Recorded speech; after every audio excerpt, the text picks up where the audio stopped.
Hello everyone, welcome back to the channel. In this video, I'm going to create a quick in-depth review about this ultimate SEO tools platform, which is Searchatlas. So to get started, Searchatlas in 2025 positioned itself as a next generation all-in-one SEO platform. It offers keyword research, site audit, backlink tracking, AI-powered content brief, and even automated with technical fix through its TOTTO SEO assistance.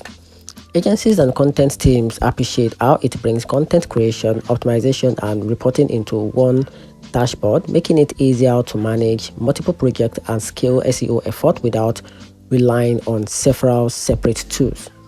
On the flip side, some user reports occasional bugs, slower update, and mixed customer support experience, which can affect workflow. Its backlink database, while growing, isn't as deep as industry gained.